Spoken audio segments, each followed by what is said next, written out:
प्रियात्मन सप्रेम जयजीव आदि मनीषा जोगेश्वर परम पूज्य सत्य सम्राट सदगुरुदेव सिमनी जी का वचनामृत से एक बूंद। अहंकार का रहस्य। बहुत से लोग कहते हैं कि अहंकार का नाश करो, अहंकार को मिटा दो, इससे तुम्हारे हृदय को शांति मिलेगी।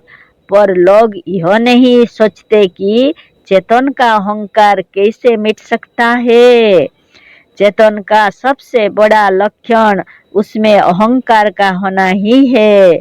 जिस चेतन में अहं का भाव नहीं है वह कैसे है। हमारे कलम में अहम भाव नहीं है, दावत में नहीं है, आसन में नहीं है, वस्त्र में नहीं है, क्योंकि ये जड़ हैं। जड़ में अहंकार नहीं है। यदि उनमें अहं का ज्ञान ही होता तो जड़ क्यों कहलाते। अतः अहंकार को मिटा देने से मनुष्य भी कलम, दावत, आसन और वस्त्र के समान जोड़ हो जाएगा। चेतन का जोड़ हो जाना उसकी मृत्यु है। जब आत्मा ही ना रही, जब वही नहीं रहा तो शांति कैसे मिलेगी। ऐसी शांति को धिक्कार है। अहंकार मिटाने से मतलब वास्तविक अहंकार मिटाने से नहीं है। वास्तविक अहंकार अपने स्वरूप का अहंकार सुखदायी है, शांतिदायी है और आनंद का समुद्र है। जिस अहंकार में तुम मस्त हो रहे हो वह तुम्हारे स्वरूप का नहीं है, वह बाहरी है। वह स्वरूप के अज्ञान से बा अपने को ना जानने से उत्पन्न हुआ है। वही अहंकार दुखदायी है। यह जब मिट जाता है, जब इसका समूल नाश हो जाता है, तब ब्रह्मज्ञान रूपी सूरज शांति और आनंद रूपी प्रकाश के साथ हृदय में उदय होकर अशांति और दुख रूपी अंधकार को मिटा देता है। हम बहुत बड़े जमींदार हैं और वो हमारे ही गांव का एक साधारण कृषक है। इस पर भी वो हमारे लगाए हुए जुर्माने को नहीं देता। हम इतने बड़े प्रतिष्ठित हैं, पर उस दिन उन पंडित में उठकर हमें प्रणाम नहीं किया। हाँ, हमारे इस धन को कौन भोगेगा। हम कुलीन ब्राह्मण हैं, पर ये लोग हमें कुछ नहीं समझते। अच्छा, इसका बदला लेना चाहिए, जिससे ये लोग समझ जाए कि ब्राह्मणों का ब्रह्मतेज कैसा होता है। वह कायस्थ होकर हमें गाली देता है। हम शूद्र हैं, हम भला क्या कर सकते हैं। हम तो सबकी सेवा ही के लिए बनाए गए हैं। हाँ, ईश्वर ने हमें शूद्र क्यों बनाया। इन्हीं भावों को, इन्हीं पूर्वोक्त विचारों को असत्य अहंकार कहते हैं। यही अहंकार त्याज्य है। संसार में जितने पाप हो रहा है, विचारने पर उनका कारण अहंकार ही मालूम होता है। हमारे हृदय में जितने मानसिक क्लेश है, जितनी चिंताएं हैं, सबका कारण अहंकार ही है। बिना पूर्वार्जित मानसिक विकार के शारीरिक क्लेश भी नहीं हो सकता। अतः शारीरिक क्लेशों का कारण भी अहंकार ही है। हृदय की अशांति और विक्षेप मिटाने के लिए ऐसे अहंकार का मिटाना आवश्यक है। हम इनके पिता हैं, इनके पुत्र हैं, इनके ससुर हैं, इनके दामाद हैं, इनके महाजन हैं, इनके मालिक हैं, इनके नौकर हैं। ये भाव तब तक है जब तक अपने सच्चे स्वरूप का ज्ञान नहीं है। यह अहंकार त्याज्य है। तुम अकेले पिता, पुत्र, ससुर, दामाद, प्रजा और राजा सब कैसे हो सकते हो? तुम वस्तुतः इनमें से कुछ भी नहीं हो। तुम इन सबों से पृथक हो। इन सब का संबंध शरीर के साथ है। शरीर से इनका संबंध मानने में हानि नहीं है, पर तुमने इनको अपना सच्चा स्वरूप मान लिया है। ये सब तुम्हारे हो सकते हैं, पर तुम स्वयं वो नहीं हो। टोपी तुम्हारी है, तुम स्वयं टोपी नहीं हो। छड़ी तुम्हारी है, तुम स्वयं छड़ी नहीं हो। तुम आँख, कान, हाथ, पैर नहीं हो।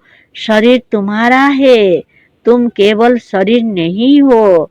यह एक भारी गलती है। देखो, तुम्हारे अहंकार के सारे भाव शरीर से संबंध रखते हैं। तुम अकेले अपने शरीर को ही आत्मा समझ रहे हो। यही अहंकार सारे अनर्थों का कारण है। इसी से हृदय को शांति नहीं मिलती। तुम अपने साक्षात स्वरूप से ब्रह्म हो। महात्माओं का वचन है कि स्वरूप के ज्ञान से व ब्रह्म के साक्षात्कार से अहंकार मिट जाता है। क्या तुम इसका कारण जानते हो? कारण बहुत स्पष्ट है। सम्राट को यदि कहीं एक गांव की जमींदारी मिल जाए तो वह उसका अहंकार नहीं करेगा।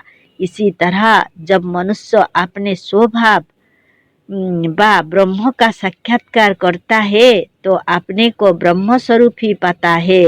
इसी तरह जिसे अपने सच्चे स्वरूप का ज्ञान हो गया, जो अपने को ब्रह्म समझता है, वह शरीर और संसार के तुच्छ अधिकारों का अहंकार नहीं कर सकता।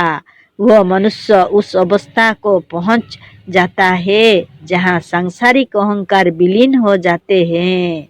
जैसे सूरज के सामने तारे विलीन हो जाते हैं, उसी तरह अहं ब्रह्मास्मि रूपी बड़े अहंकार के सामने सांसारिक तुच्छ अहंकार विलीन हो जाते हैं। अतः यह दुखदायी अहंकार तभी मिट सकता है जब अपने सच्चे स्वरूप का पूरा ज्ञान हो। लोग कहते हैं कि क्या अपने को ब्रह्म मानना घमंड नहीं है? नहीं, अपने को ब्रह्म जानना घमंड तब हो सकता है जब दूसरों को तुच्छ समझे, दूसरों को ब्रह्म ना समझे, दूसरों को नीच माने। पर जहाँ एकता है वहाँ घमंड कैसा? ब्रह्मज्ञानी जिस अवस्था में अपने को ब्रह्म मानता है, उसी अवस्था में वह दूसरों को भी वही समझता है। जिस तरह अहम ब्रह्मास्मि कहता है, उसी तरह तत्त्वमसि भी कहता है। हम ब्रह्म है, तुम ब्रह्म हो और सब ब्रह्म हैं। इस ब्रह्मज्ञानी में घमंड कहाँ? घमंड तो द्वैत में होता है। अपने सच्चे स्वरूप को सच्चे रूप में जानना सच्चा अहंकार है, जो त्याज्य नहीं है। पुराणों और शास्त्रों में संतोष की बड़ी महिमा लिखी है। पतंजलि ऋषि ने अपने युग दर्शन में कहा है कि संतोषात अनुत्तम सुख लाभः, अर्थात संतोष में अनुत्तम सुख की प्राप्ति होती है। उपदेशक, कथा कहने वाले, पंडित, मौलवी, फकीर और पादरी सभी संतोष की महिमा गाते हैं, पर संतोष वास्तव में कोई नहीं करता। उपदेशक, मौलवी, फकीर और पादरी किसी में संतोष नहीं देखा गया। उपदेश देना और बात है, पर संतोष जिसे कहते हैं वह कभी किसी में नहीं हो सकता। लोग कहते हैं कि अमुक साधु परमार्थी है, उसमें संतोष है, कभी नहीं। परम माने बहुत बड़ा और अर्थी माने मतलबी, तो परमार्थी माने बड़ा मतलबी है। अतः विचार दृष्टि से देखो, जो परमार्थी है वो अपनी बहुत बड़ी तृष्णा में लगा है। खूब विचारने से विदित होगा कि वास्तव में किसी को संतोष नहीं है। इसका क्या कारण है? क्यों लोगों को संतोष नहीं होता? बात यह है कि जो कभी सम्राट था, जिसका खर्च कभी बहुत बढ़ा चढ़ा था, जिसके अधीन करोड़ ब्रह्मांड थे। इस दशा में हमें संतोष कैसे हो सकता है? हृदय में सच्चा संतोष और सच्ची शांति उस समय आवेगी जब हम उसी अपने पूर्व पद को प्राप्त कर लेंगे। उस स्वरूप को पहचानो जिसे पहचान कर मनुष्य सच्चा संतोषी बन सकता है। पर ऐसा पद है कि वहां पहुंचने पर आपसे आप सांसारिक विषय तुच्छ मालूम होंगे। मनुष्य कहता है कि हमारे अमुक नौकरी लग जाएगी या अमुक बात हो जाएगी, इतना मासिक वेतन हो जाएगा तो हमें संतोष हो जाएगा। यह व्यर्थ है। संतोष या शांति तब मिलेगी जब बाहरी अहंकार छूट जाएगा और अपने सच्चे स्वरूप की प्राप्ति होगी। जय जीव।